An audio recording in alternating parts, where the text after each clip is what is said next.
as we discuss investment strategies here week to week, and if people have been fortunate enough to create some accumulated some wealth that in all likelihood they're not going to spend, is what are the best ways to get this position to transition to the next generation.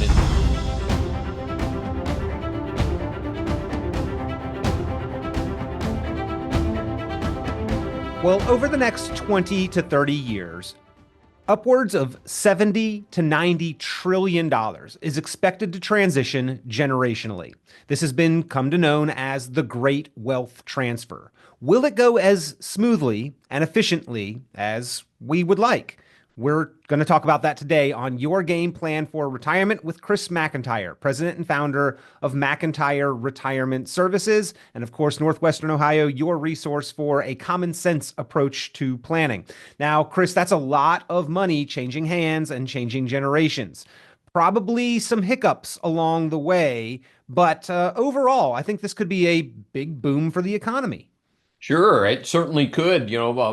When people get a windfall that someone else earned, for example, they might not uh, be the savers that their parents or grandparents may have been, and they may use that money to update their home, buy a new home, update vehicles, things like that. So that money will probably get introduced into the economy where before it had been sitting on the sidelines, is a good example. And, I'm sure we're going to talk about some of the hiccups and the issues that could go along with all of this too. Yeah. Well, ladies and gentlemen, if it is your goal to have a comfortable, confident, fulfilling retirement and leave an impactful and positive legacy, be part of this great wealth transfer. And if you have a plan for a confident retirement, then more than likely you are part of this great wealth transfer. But if you want to make sure that it is optimized and efficient, pick up the phone and give Chris McIntire Retirement Services a call. That is 419 332 0532. 419 332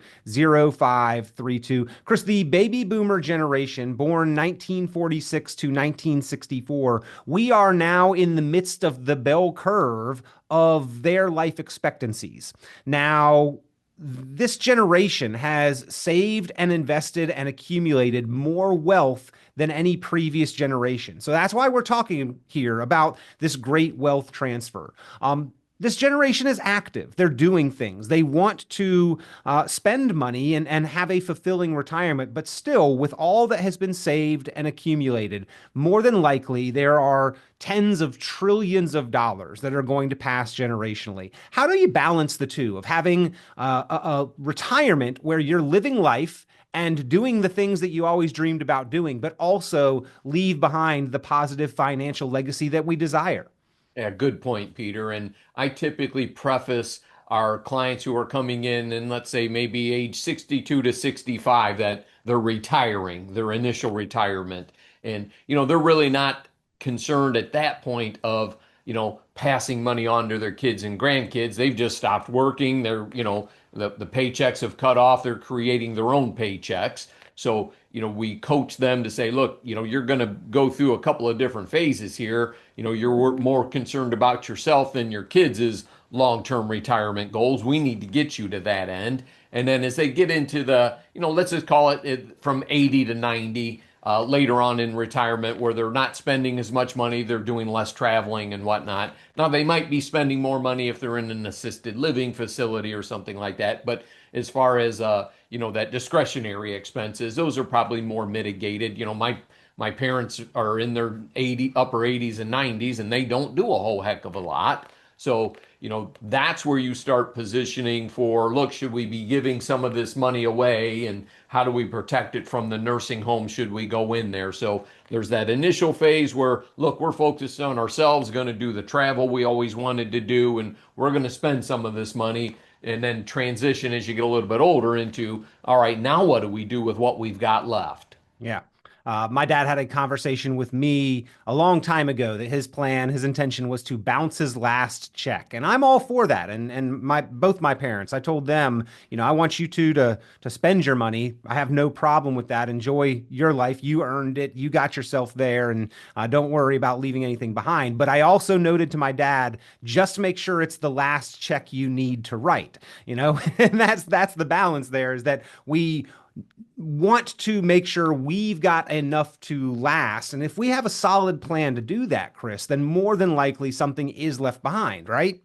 Yeah, without question. And as we discuss investment strategies here week to week, and if people have been fortunate enough to create some accumulated some wealth that in all likelihood they're not going to spend, is what are the best ways to get this position to transition to the next generation. And not everybody wants to give up that money and give it to the kids while they're alive. They want to hang on to it in case something happens. We deal with a lot of folks that may have an irrevocable trust to help shield some assets from that nursing home spend down.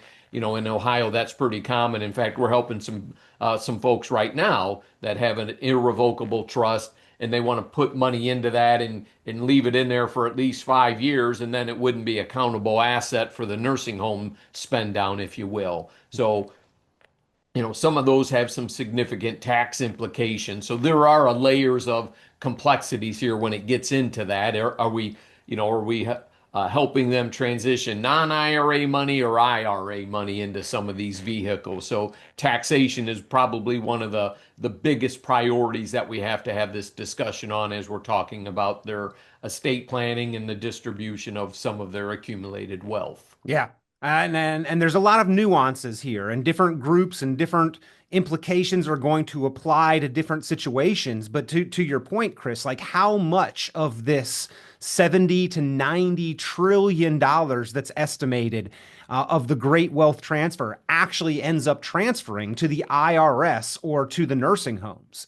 I think that is got to be of big concern and importance in the planning process to determine and to try to mitigate and control as much as possible how much the IRS is our largest beneficiary or how much ends up getting drained and spent in the nursing homes. And I think that we have to look carefully at how we have things set up, because there are probably two distinct groups. One much larger, and this applies to many more of us, where a significant portion of our wealth has not even had income tax paid on it yet, right? These are the tax deferred 401ks and IRAs, those tax deferred vehicles that we all have been taught to save and invest in and defer and delay paying taxes. Well, that's due whether it's in our lifetimes or beyond. We've got to remember income tax. And then maybe a smaller group, but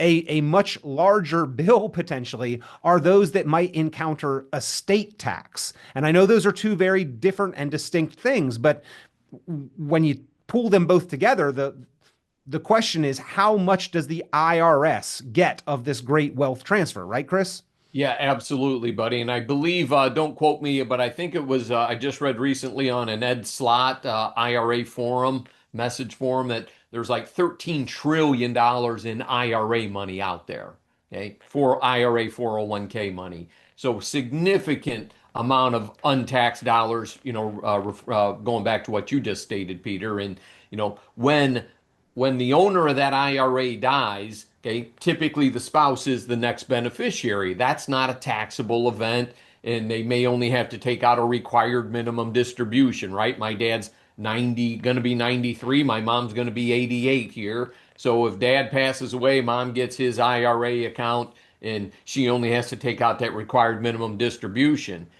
When both of the spouses are gone and it goes to a non-spouse beneficiary, like a child, a next door neighbor, a brother, a sister, anybody that you're not married to, that IRA's got to be distributed within 10 years now. Okay, so there was some game-changing legislation, the Secure Act 2.0 that we talked about, I think last year and the year before, pretty significantly on, is how do we mitigate those taxes? Because, let's say mom and dad both pass away, you got $1 million in IRA dollars, and you got to take that out over 10 years on top of the income you already have coming in as well. And obviously there are some folks that have had some financial success. They're still working and maybe they're in the 28 to the 37% tax bracket. And then you add mom and dad's IRAs on top of that. Man, you're leaving a lot of your life's efforts to the Internal Revenue Service. So we can talk about ways to mitigate that. Yeah, we've got to look at both our tax situation and those beneficiaries' tax situations and understand the implications of adding this extra income. And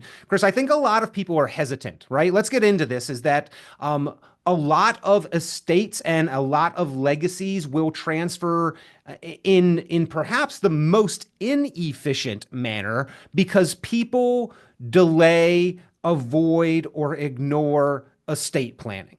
And for whatever reason, one or the other, we think we're Superman or Superwoman. We've got that invincibility complex. We just want to bury our heads in the sand, which still leaves us exposed.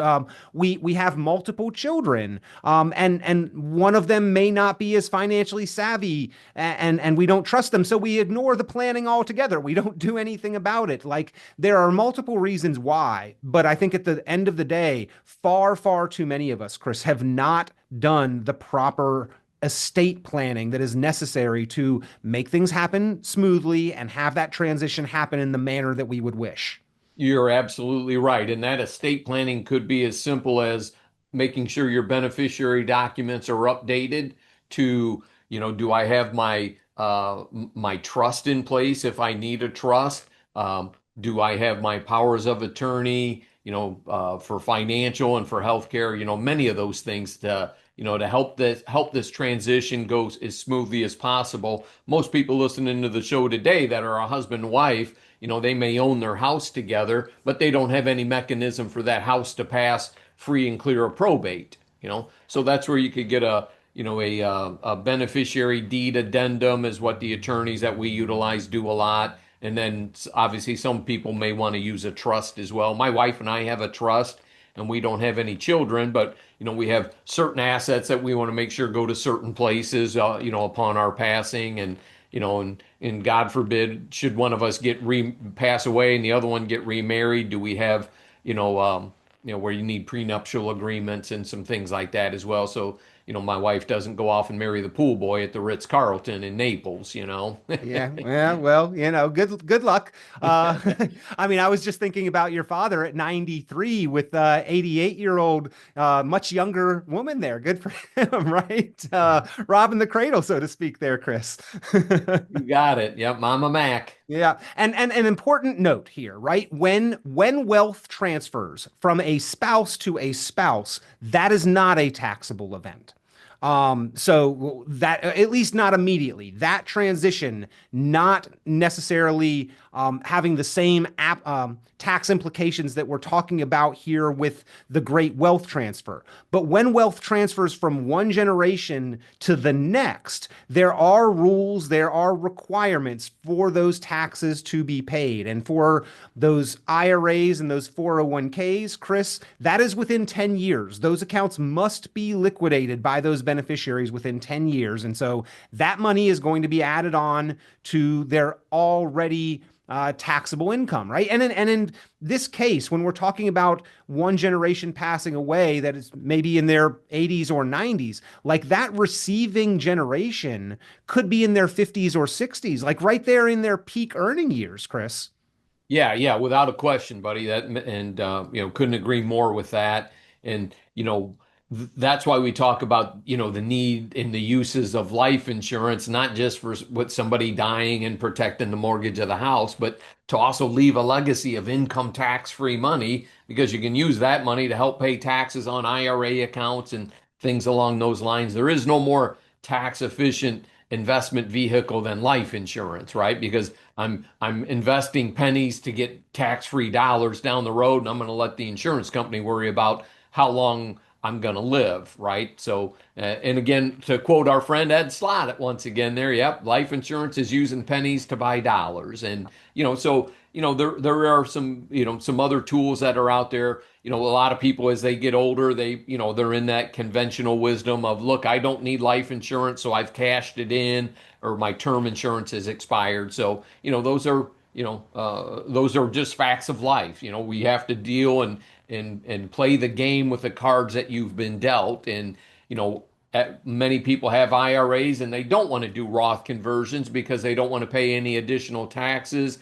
And when their children inherit it, they're going to let their kids worry about it. And is that the ultimate strategy? Probably not, because if you're in a lower income tax bracket than your kids are, like Peter just said, I'm 60 years old in my peak earning years. The last thing I want to do is inherit more money that's taxable, because I'm giving 37% of it to the federal government and probably 5 to the state, 1 to the local, I hear a lot of people say, well, I'm leaving the wealth, so I'll just let them deal with the taxes. I get it. I mean, that the sentiment behind that, I do understand. However, for those who have built up wealth, I don't feel anyone wants to leave the IRS as the default largest beneficiary of the assets that they've accumulated. And de facto, that statement sort of indicates that you're okay with that. So why not do a little bit more effective planning? Rethink that if that is your frame of mind, because there are things, there are steps, there are strategies that you can take to be more efficient and make sure that your money ends up with your loved ones, your intended beneficiaries, not more of it than necessary going to the IRS. And if you'd like to learn these strategies, if you'd like to talk it through, if you'd like to identify if your current strategy is less than efficient and where so, if it is, pick up the phone and give Chris McIntire a call. That is part of the complimentary review, the courtesy strategy session that they offer there, and putting together your game plan for retirement, looking at income, investments, taxes, healthcare, legacy, all 5 of those critical areas that must be covered in a comprehensive plan. And if you'd like to take Chris and the team from McIntire Retirement Services up on the offer to get that done, call 419-332-0532, 419 332-0532. Chris, for that smaller group, and again, this is applying to many fewer of us, but if we do have significant wealth and are currently at a point, or our assets may grow to a point where we encounter estate taxes. And don't forget, this includes the value of real estate and closely held family businesses, all pulled together. If we are in a point now where we may encounter estate taxes, or our assets could grow to the point where we would, or we are worried about the possibility of the government bringing down that estate tax level, we need to do an additional layer of planning. Chris, you and I were recently at a conference in gloomy, cloudy, overcast San Diego. It was, by the way, not what I expected San Diego to be, but it certainly was. They call it the May gray or the June gloom. Or anyway, we were out there, and at a presentation, somebody was talking about, what if your family, what if your loved one received a notice from the IRS of a 7 or 8 figure amount that was due to them, payable in cash within 9 months? Would that not be the most important thing on your agenda to begin handling? And he said, not a lot of people are going to get it, but those who encounter estate tax, that's essentially exactly what happens. That amount is due, payable within 9 months. And unfortunately, it is going to require a lot of that receiving, inheriting generation to liquidate the assets, the family real estate, the business, in order just to satisfy the IRS. And the premise of the presentation was, perhaps that's not the most efficient way to handle that issue.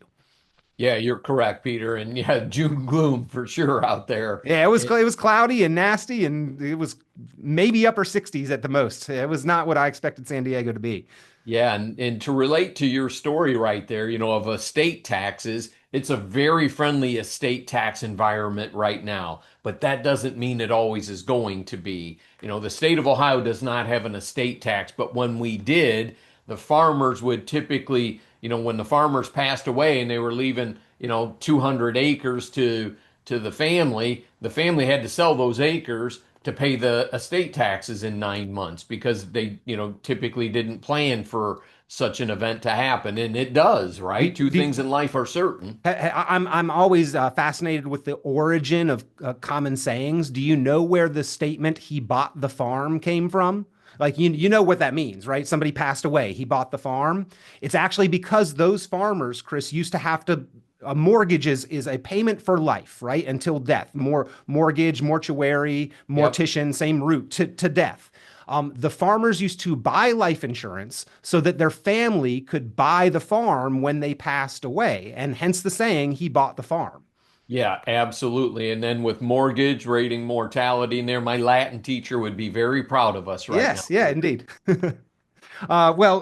In other words, Chris, there are more efficient ways to handle that. You don't want the family to have to liquidate the farm or the real estate and rental portfolio or the family business that you've worked so hard to build. Maybe it's a generational thing that suddenly cannot pass generationally any longer because of this tax bill that is due. We've seen it, Chris, where families have had to liquidate businesses or real estate like farms in order just to pay the IRS. So there are ways to plan for this and important additional considerations when you're looking at your financial situation. Do this proactive tax planning, not just looking back at last year, but looking at years ahead, even generations ahead, for how to be efficient with it. Do business succession planning. If you're charitably inclined, look at those charitable intentions. Make sure the next generation has those as well. These are all things that you help people carefully plan for so that they can have a more fulfilling retirement, knowing that they are taken care of, knowing that things are going to happen in the way that they intend. Yeah, yeah, without a doubt. And we talk about when do we include the children in some of these conversations? And and I hate the stereotype, but stereotypically, when it's a husband and wife that are alive, a lot of times the kids aren't nearly as involved in that because mom and dad are taking care of everything. And then when somebody becomes widowed, for example, and especially if it's the one who ran the finances, for example, because in that previous generation, it's usually male dominated. Not to stereotype here, but But again, obviously, it yep, is a stereotype for a reason. yep, that's a stereotype. And then the generation that it's going to, like I'm a Gen Xer. I was born in '65. My wife is a baby boomer, so we joke about that. But You're the top of Gen X. I'm the bottom of it, Chris. there you go. Yep. And and Peter, probably in your family and in my family, Robin and I handle everything kind of equally. There is no dominant one, if you will. But in many families there are. So, let's say, mom and dad got a net worth of $2 million, and all of a sudden the one who paid the bills and ran the dollars passes away, right? A lot of times the children will help come in and get involved. And we talk about maybe setting up a trust if one wasn't in place at that point in time. And it could be a revocable trust and an irrevocable trust to place the house in or something like that. So, there are many moving parts to this, and things change over time as people pass on. And we even think about, getting remarried later in life as well. And a lot of times that happens for benefit continuation and whatnot as well. And I was just having that conversation with a client before you and I hit the record button. Is like, does it make sense for us to get married from an estate planning side and Social Security continuation and whatnot? Yep. Yeah, a lot of nuances with this. But again, if you need to work through your specific situation, make sure all the plan is documented and in place and properly executed, pick up the phone, give Chris McIntire a call for that complimentary courtesy review strategy session and the service of putting together your game plan for retirement. 419-332-0532, 419-332-0532. You can also go online to McIntyreRetirementServices.com, McIntyreRetirementServices.com. Chris, at the end of the day, okay, this is not a recommendation. We do not know anyone's situation, so this is just information, but there are certain assets or asset classes that end up transferring more efficiently than others. There's some that are very inefficient and some that are very efficient at transferring wealth generationally. Yeah, absolutely. And, if we've got let's take a life insurance policy, for example, kind of the basic thing, because when you get a life insurance policy, you also list your beneficiaries who would get the money if you passed away. Free and clear of probate, free and clear income taxes. That's an example of an asset that transfers very easily. What's an asset that doesn't transfer very easily or could have some complications to it? Okay, a lot of times it's real estate. Okay, because who's going to get it? Mom and dad have passed away, and we've got three kids. One of them wants the house, the other two want the cash portion of it. Okay, so that's where you would use the life insurance to equalize the estate out. Well, the one that wants the house gets the house, the other two get their portion of the value of that house in the form of a life insurance policy. Everybody's happy and they still get together at Christmas. Real estate does have the stepped up cost basis though. So that is on the other side a potential benefit of real estate, Chris. Yeah, absolutely. So if the value of especially farmland right now that used to be $2,000 an acre is $10,000 an acre, you get that step up in the cost basis. And what does that mean? So let's say mom and dad bought it for $1,000 an acre and you guys sold it for $10,000 an acre when they passed away. Well, the day mom and dad died, they step up that cost basis to what is the fair market value of that property. You could sell it and no capital gains taxes. Yeah. So again, the nuances of the different investment types or asset classes important as you are structuring this legacy and wealth transfer. And ladies and gentlemen, if it's important to you to be as efficient, to leave the family, A, not fighting amongst each other, but B, in as good a shape as possible, you need to plan it out carefully. You need to understand the nuances here. Give Chris McIntire a call, 419-332-0532, 419-332-0532. But the reality, Chris, due to lack of planning, much of this estimated $70 to $90 trillion that is expected to transfer generationally may end up transferring to the IRS or to the nursing homes because of the lack of careful and diligent planning. Yes, yep, without a doubt. And remember, all of these taxation issues from capital gains taxes to estate taxes to the step up in cost basis to what happens to IRAs when they get distributed to the kids and grandkids and brothers and sisters are subject to legislative change. Yep. Well, we will hear many, many stories in the years and decades to come. Some of them will be successes, and certainly we have heard many, many estate blunders of, particularly we hear about them with the rich and famous, but we will hear more and more of them when we see them firsthand among people that perhaps could have avoided mistakes and inefficiencies through more proper planning, largely due to just ignoring the issue or lack of knowledge and planning. So as always, Chris McIntire makes one big offer. If you would like to double check, review, and make sure that your plan is in place and efficient as possible, he will do that with you. No cost, no obligation. It is a complimentary courtesy service to design your game plan for retirement. Give a call, 332-0532. That is 419-332-0532, 419-332-0532, or you can go online, McIntireRetirementServices.com, McIntireRetirementServices.com. Chris, an important topic. I mean, a lot of money here on the line, a lot that could be end up in hands that we do not intend. Let's put a plan together to make sure that that doesn't happen, and we appreciate your insight in talking it through. Yep, my pleasure. Take care, everybody. Thanks, Peter. Thanks for listening. Be safe. God bless America. Tune into Chris McIntire's full radio program and visit McIntireRetirementServices.com for many additional valuable resources, including other great episodes of Game Plan for Retirement with Chris McIntire. Be sure to subscribe. The content of this radio show is provided for informational purposes only and is not a solicitation or recommendation of any investment strategy. You are encouraged to seek investment, tax, or legal advice from an independent professional advisor. Any investments and/or investment strategies mentioned involve risk, including the possible loss of principal. Advisory services offered through Brookstone Capital Management, a registered investment advisor. Fiduciary duty extends solely to investment advisory advice and does not extend to other activities such as insurance or broker-dealer services. Advisory clients are charged a quarterly fee for assets under management, while insurance products pay a commission, which may result in a conflict of interest regarding compensation.